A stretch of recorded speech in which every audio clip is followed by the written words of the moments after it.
നിന്റെ ചെരുപ്പ് എന്തിനാ നീ എന്തിനാ മലയ്ക്ക് പോണ? പോടാ, ഇന്നലെ പോയി മാലയിട്ട്. എന്ന് പോണത്?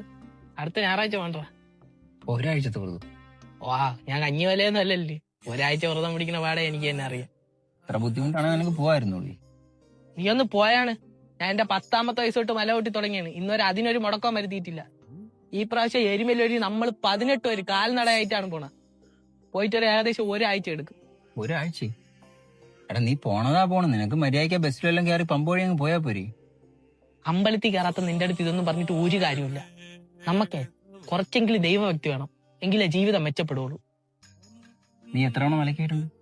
ഞാൻ 17 തവണ പോയിട്ടുണ്ട്. ഈ വർഷം പോകുമ്പോ 18 തവണ. എന്നിട്ട് നിന്റെ ജീവിതം എന്തൊരു മെച്ചപ്പെടുന്നുണ്ട്. കോവിലിൽ പൂജയ്ക്ക് പറഞ്ഞ പൂജാരിമാരുടെ ജീവിതം മെച്ചപ്പെടുന്നു. 2 നില വീടും കാറും ഒക്കെ ആയിട്ട് നല്ല രീതിക്ക് തന്നെ അവർ ജീവിക്കുന്നു. തൊഴാൻ പോണ ഭക്തന്മാർ മാത്രം ഇപ്പോഴും കിടക്കുന്ന ചെറ്റക്കുള്ളിൽ. എടാ നീ എന്നെങ്കിലും ഒരു ലീവ് പോലും എടുക്കാതെ ഒരാഴ്ച ഫുള്ളായിട്ട് പണിക്ക് പോയിരുന്നു? ഇല്ല.